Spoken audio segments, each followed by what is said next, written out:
So Yeah. I was just saying why I find the SOAR network to be moving, and why I want to be a part of it. In that I really see lots of opportunity for organizations that already do so much work to be able to collaborate with each other. That is going to be what makes movements more impactful and reach a wider audience. I heard you mentioning how organizations that can work to work on the same idea or the same need. If they could just find a way to collaborate together, they would be able to reach a larger audience. To me, that's very inspiring. Something I would like to see is more collaboration in general, just between how we have systems like Facebook and things like that keep us looped together socially on an individual basis, but we don't have much that keeps organizations connected together. And so that seems like an easy area to kind of step in and be the kind of the trailblazer for what it means for organizations to work together. That's And so why is digital technology the tool of preference here?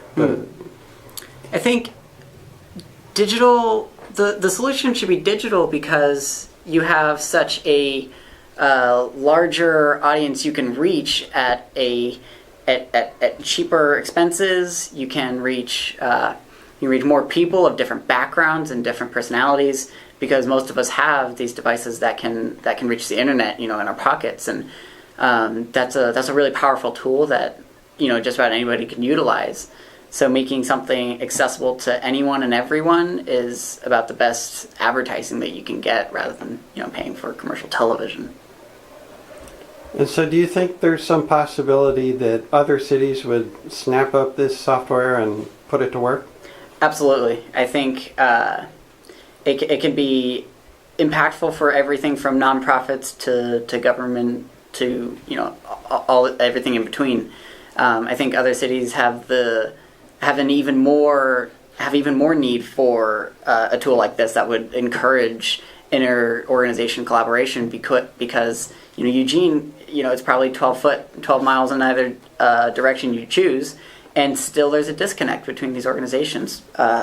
People who work downtown specifically still don't work with other organizations, even just in the downtown area. So what happens when you spread this to a city like San Diego? Those are bigger places, more people, more separation and diversity. Those I find would probably be more likely to wrangle it up even more so than Eugene, even though I think Eugene would snatch it. And what about rural areas, outside the urban areas?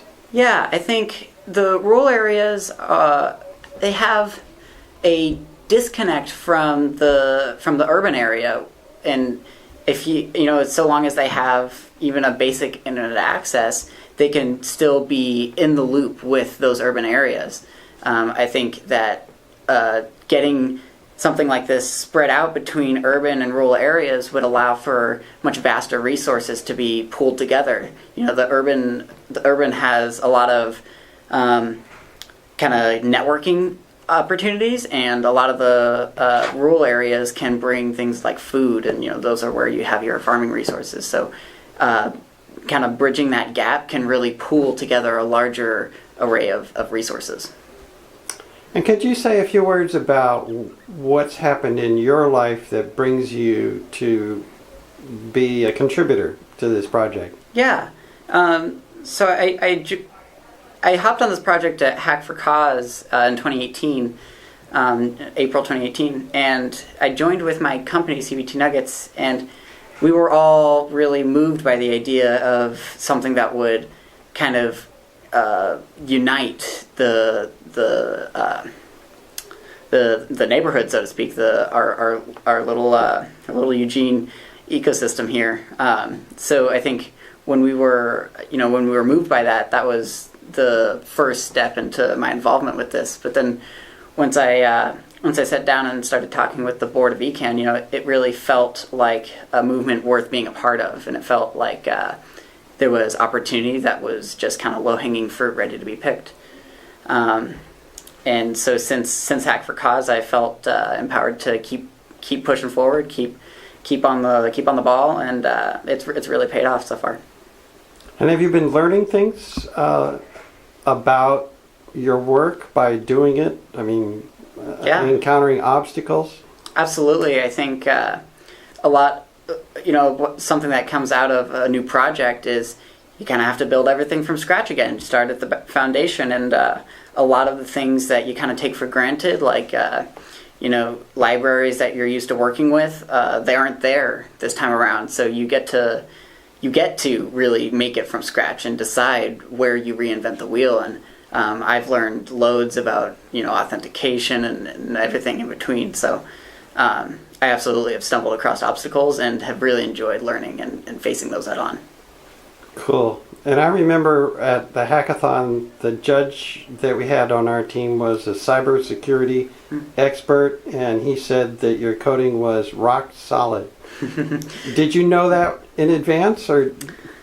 I mean, yeah. I mean, we, this is kind of what we do for a living, so having something that is secure is really important to me, and I think that, from the application itself all the way down to the database level, securing it's really important. Security in layers, that's really important. I think it's something commonly overlooked, but it's not terribly hard to implement. So once you know what you're doing, creating something that's secure inside and out is it's not too bad, but it's important. You're pretty young, aren't you? I am. I'm 19 years old. You're still 19. Yeah. And you've been coding for how many years? I got into coding senior year of high school, so I'd say 2.5. Not long. Not really. too long. Not too long. So where do you see yourself being down the road? Let's say man. 5 years, 10 years. That's a hard question. Where do you want to go? I don't know where I want to go. I know I want to stay at CBT for just a little bit. It's a really encouraging and a rich environment to learn at.